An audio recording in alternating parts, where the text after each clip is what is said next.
apoptosis, right? So in apoptosis we will discuss what kind of cell death it is. So apoptosis is a programmed cell death, right? The first thing. Second, it is a pathway of cell death that is induced by a tightly regulated intracellular program in which cells destined to die activate their own enzyme. हम कहते हैं कि apoptosis एक ऐसा process है। Mohammad Suhail have a question. जी सुहेल बताएं। जी आपको unmute कर दिए गए सुहेल। सॉरी सर, पता नहीं है कौन से पेज से आप पढ़ा रहे हैं, काइंडली ये बता दें।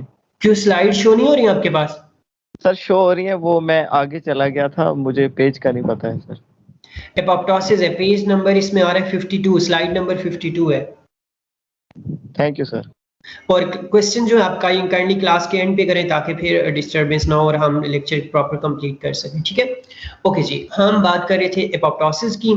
सो apoptosis is actually our desire as well. Sometime हमें ये चाहिए भी होता है कि हम एपोप्टोसिस को इंड्यूस कर सकें, क्योंकि एपोप्टोसिस से हम ये करते हैं कि सेल्स को अपनी मर्जी से उनको किल करना चाहते हैं। तो apoptosis is actually a program cell death. और हमने ये बात भी की थी पिछली क्लास में कि program will be designed in such a way कि उसको क्लियर करना, जो डैमेज सेल होंगे या किल्ड सेल होंगे उनको क्लियर करना इजी हो जाए, राइट? सो हम इस तरह करें। और हम क्या करते हैं यूजुअली कि सेल के जो इंटरनल इन्वायरमेंट है, जो उसके इंट्रासेलुलर एंजाइम्स हैं, एक्चुअली उन एंजाइम्स में जाके चेंजेस ले आते हैं, जिसकी वजह से सेल के अंदर प्रोटीन्स डीनेचर हो जाती हैं, या फिर प्रोटीन्स डीनेचर होने के अलावा हम लोगों के पास ये चांसेस होते हैं कि who is asking something in conversation जी,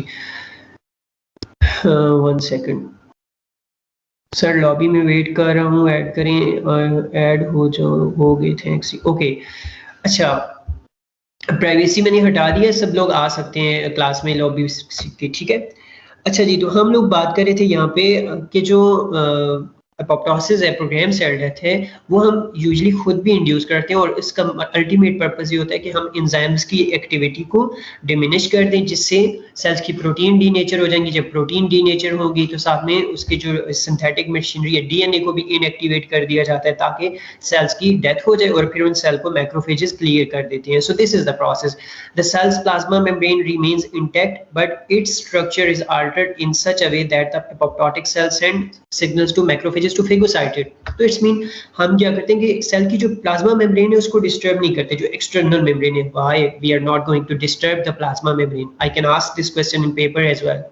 तो इसकी वजह ये होती है कि अगर हम प्लाज्मा मेम्ब्रेन को डैमेज कर देंगे सेल की, तो उसके जो सेलुलर कंटेंट है they could be a toxic, कि वो टॉक्सिसिटी क्रिएट कर सकते हैं, ठीक है? और इसी वजह से हम क्या करते हैं, हिस्टामिन रिलीज कर सकते हैं। और इसी वजह से हम क्या करते हैं कि प्लाज्मा मेम्ब्रेन को नहीं छोड़ते ताकि सेलुलर कंटेंट जो है वो इनक्लोज्ड रहे, राइट? सेलुलर कंटेंट जब इनक्लोज्ड है और हम अंदर से ही उसके डीएनए को डैमेज कर देंगे, तो इट्स मीन राइट नाउ कि ये बहुत इजी होगा सेल को किल करना, और सेल के जो ड्रास्टिक इफेक्ट्स हैं, इम्पैक्ट्स हैं, उनसे भी बचा जा सकेगा। जी एहसानुल्लाह हैव अ क्वेश्चन। मैंने बोला था कि आप क्वेश्चन एंड पे करें, anyhow I will take this question right now. Ehsanullah बताएं, आपको अनम्यूट कर दिया गया। जी एहसान, जी एहसान बताएं। एहसान आपको अनम्यूट कर दिया गया। अच्छा, I will take question in last 5 minutes of the class, ठीक है? तो क्लास के आखिरी 5 मिनट में हम क्वेश्चंस लेंगे। नेक्स्ट है हम लोगों के पास यहाँ पे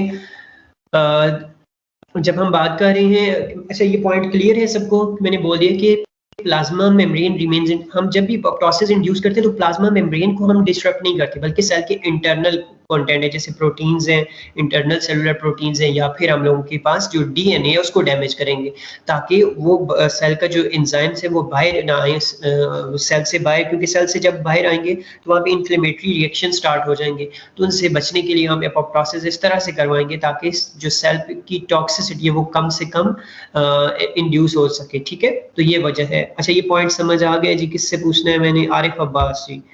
आरिफ अब्बास, आपको अनम्यूट कर रहा हूँ, मुझे बताओ कि ये वाला पॉइंट समझ आ गया आपको कि हम सेल की प्लाज्मा मेम्ब्रेन को क्यों नहीं डैमेज करते जब हम एपोप्टोसिस इंड्यूस कराते हैं? तो जी सर, ठीक है। अच्छा जी, अच्छा जी। अच्छा जी, आपने तो म्यूजिक लगाया हुआ जी भाई। एपोप्टोसिस के बाद हम लोगों के पास the dead cell is rapidly phagocytosed and cleared. तो एपोप्टोस जो ऐसा सेल जिसको हमने किल कर दिया, हम उसको क्या करेंगे, the dead cell is rapidly phagocytosed, उसको आके उस सेल को जो डब्ल्यूबीसी है वो फेगोसाइटोज कर लेंगे, ठीक है, और फिर उसको क्लियर कर देंगे, रिमूव कर देंगे before it's contents have leaked out, ताकि उसके कंटेंट लीक होने से पहले पहले ही उसको क्लियर कर देंगे।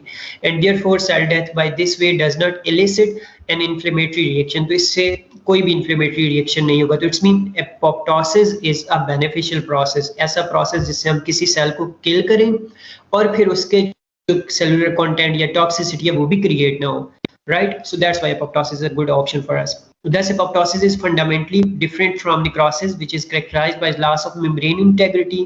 अच्छा, तो हमने ये भी बात की थी पिछली क्लास में कि एपोप्टोसिस का फायदा क्या है कि इसमें सेल की मेम्ब्रेन की इंटेग्रिटी मेंटेन रहती है, लेकिन क्या होता है कि हम जो एंजाइमेटिक डाइजेशन ऑफ सेल्स है वो भी उस तरह से नहीं होती जिस तरह से निक्रोसिस में होती है, राइट? तो इस केस में क्या होता है कि सेल के इंटरनल एंजाइम सेल की इंटरनल मैन्युफैक्चरिंग कैपेबिलिटी या कैपेसिटी को खत्म कर दिया जाता है। और फिर इसी तरह एंड फ्रीक्वेंटली होस्ट रिएक्शन, तो नेक्रोसिस के केस में होस्ट में तो रिएक्शंस भी हो सकते हैं, लेकिन in case of apoptosis there will be no any we can say drastic reactions. Apoptosis and necrosis sometimes coexist, तो कुछ ऐसे केसेस होते हैं जिसमें एपोप्टोसिस और नेक्रोसिस दोनों एक ही टाइम पे एग्जिस्ट करती हैं, जैसे कैंसर के केस में मैंने बताया